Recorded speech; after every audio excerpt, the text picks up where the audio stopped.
Today we'll be going on a virtual tour of one of the most picturesque and historically rich cities in the UK. York is well known for its connections to Guy Fawkes, bloody public executions, and more recently as the visual inspiration to the world of Harry Potter.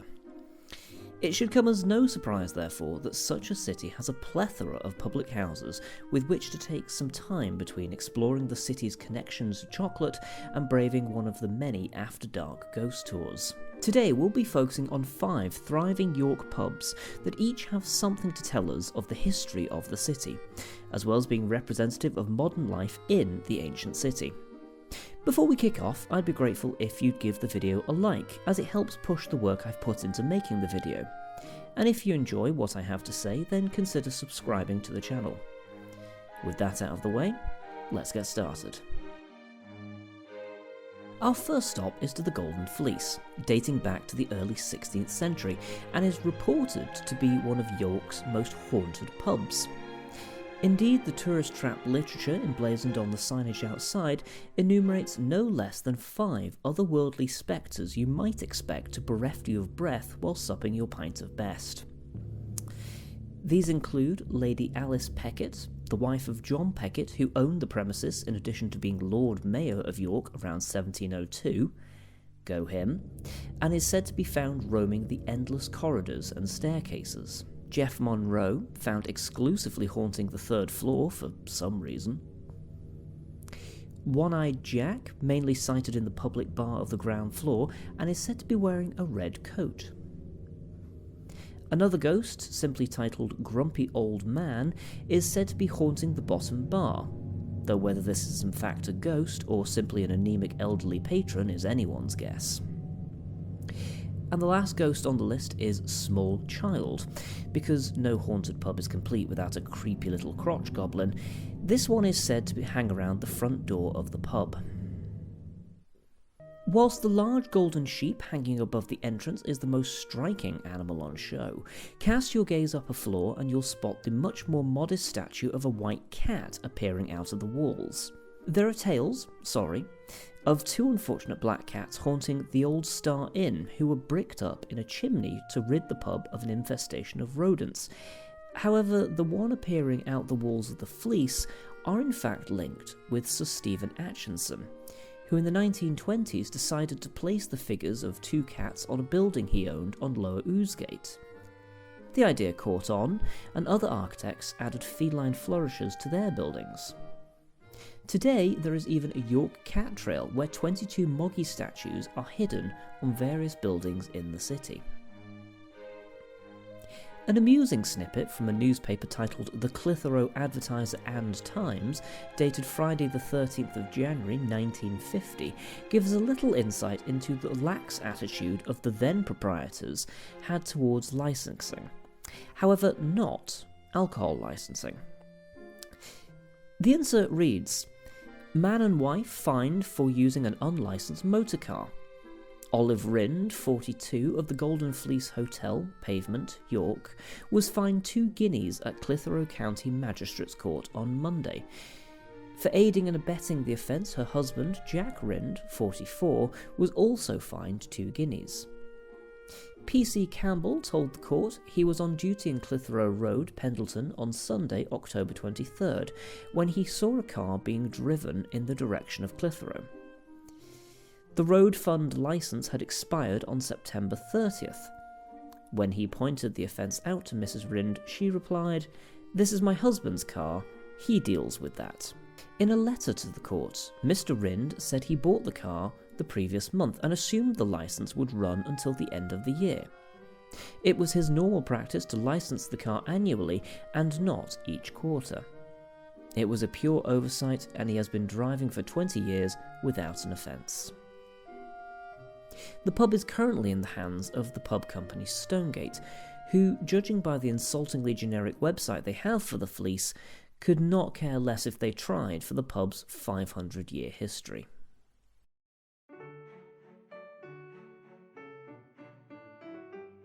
Our next stop is something of a historic landmark in its own right and a favourite haunt of thirsty locals. The Bluebell is purported to be York's smallest pub, and after having visited, I can say I have little difficulty believing the claim. Stationed at 53 Fossgate, the Bluebell first opened its doors as a pub in 1783, and its current incarnation dates to a 1903 refurbishment by local wine merchants C.J. Melrose and Company, then owners of a small chain of 5 York pubs.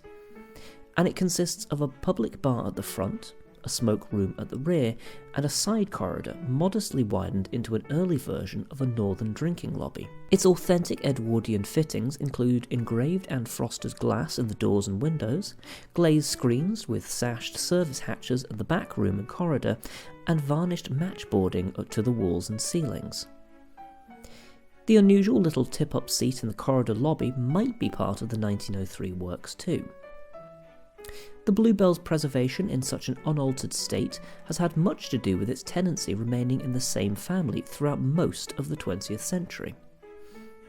Since 1992, when the redoubtable Edith Pinder finally retired, it has weathered 3 major ownership changes, but, thanks to enthusiastic and caring licensees, it continues to thrive.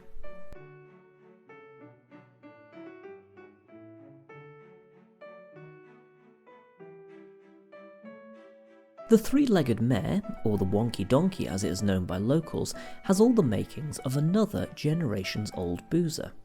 So it might surprise you to find that the pub was only opened in 2001 by owners York Brewery, who are now themselves owned by the Black Sheep Brewery. The pub's interior is a far cry away from the ornate Edwardian decors and dark and moody drinking dens the city has to offer, instead opting for light wooden flooring, wall-to-ceiling windows, and an airy beer garden at the back. The pub's focus is more of modern taste rather than yesteryear's basics, catering to craft beer, gins, and local ales alike. The pub's name is an odd one. However, it doesn't refer to an animal of any kind. The 3-legged mare was a rather gruesome type of gallows used at Tyburn, a civic execution site administered at York Castle on behalf of the Crown's Justice. The contraption itself was a wooden timber frame consisting of 3 upright pillars that formed its gallows into a triangular arrangement, from which the condemned would be hanged. Execution Day was a big, rowdy event. Criminals were a spectacle, as they were driven from the prison to their deaths, sitting in their coffins. Until 1745, their bodies were quartered after hanging. Special newspapers were printed detailing the crimes and punishment of the condemned. Women were amongst the criminals put to death. Their crimes ranged from murder to stealing wearing apparel of no great value. The last hanging at the Tyburn took place in 1801, after which executions took place at York Castle itself. This was in order that the entrance to the town should no longer be annoyed by dragging criminals through the streets.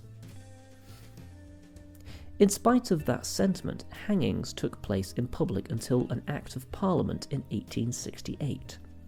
Thereafter, until the last York execution in 1896, murderers were executed from a specially constructed platform, known as the Drop, at the end of the female prison.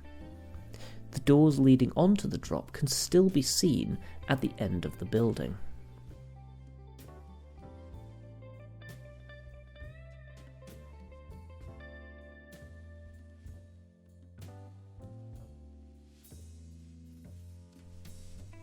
I'm not sure I need to spell out for whom the Guy Fawkes Inn is named.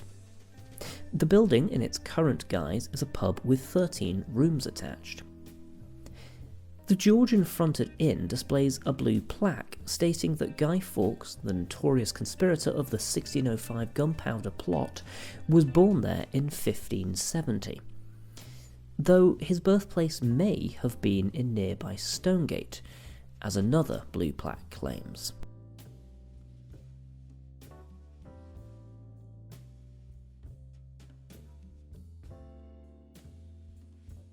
In fact, Guy Fawkes was christened in 1570, in St Michael le Belfry's church, opposite the inn, and did live in the locale. The inn itself, which underwent extensive refurbishment in 2008, serves real cask ales and traditional pub fare. Each Sunday night, it hosts a popular and well-attended folk evening with live music and the spoken word. With its gas lamps, roaring fires, timber wood, exposed timbers, and many alcoves, the Guy Fawkes Inn bestows a homely, though somewhat sombre atmosphere, in part due to the dark wood panelled walls and the dark wood throughout. A slanted wooden staircase leads to a second floor. Most of the guest bedrooms have very good views of the Minster or St Michael le Belfry Church, and one room even boasts an antique poker table. 13 guest rooms in all make up the establishment, with the ground floor being divided into 3 areas. A small front room with a carved bar and restricted seating with 6 hand pulls offering mainly local beers. A larger, comfortable lounge with the opening fireplace and a rear dining area. There is also a rear courtyard area to the back where Guy Fawkes' mother's cottage is supposedly to be found. Less spectacular than the gunpowder plot, the pub itself came a cropper of the law in 2009.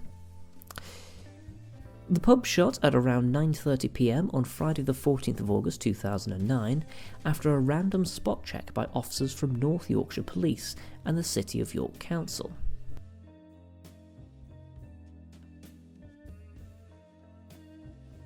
According to a paper published at the time, Police Licensing Officer Mick Wilsonson confirmed a check had taken place, leading to closure.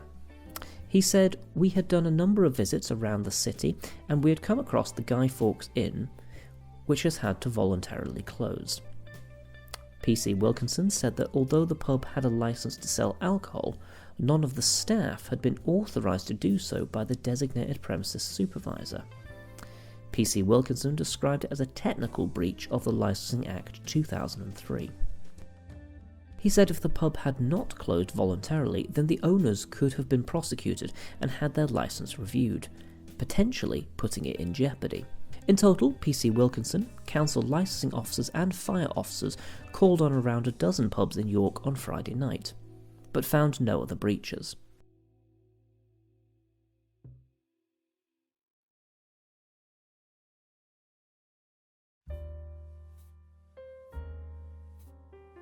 Our last stop is one that you might miss on a first visit to the city unless you know where to look.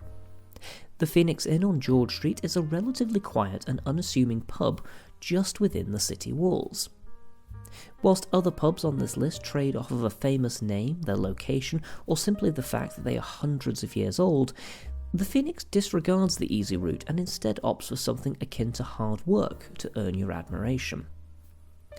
Originally dating to the late 18th century, the current internal character of the Phoenix Inn derives from the late 19th century refit. Its front arrangement of public bar, originally the best smoke room, side corridors with stand-up lobby, and top-glazed dividing screen stemming from 1897 designs from John Smith's brewery by Tadcaster architects Bromett and Thorman.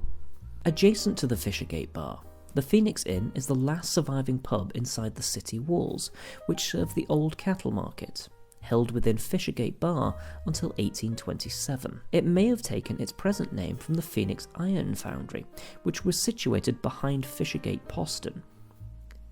In the early part of the 19th century, the pub was known as the Labour in Vain, and later became the Phoenix, taking its name from the Phoenix Iron Smelting Foundry, which stood opposite the pub in the mid-1800s. The pub was bought by Tim and Val Everton in 2008, and following a year of sympathetic restoration, the pub reopened in October 2009. The pub has become a haven for real ale and live jazz, having won numerous awards over the years for both. On my own visits, I've always been happy to see a roaring fire and a good selection of ales. The mosaic of old pump clips along the walls and ceiling of the back bar are also a nice touch.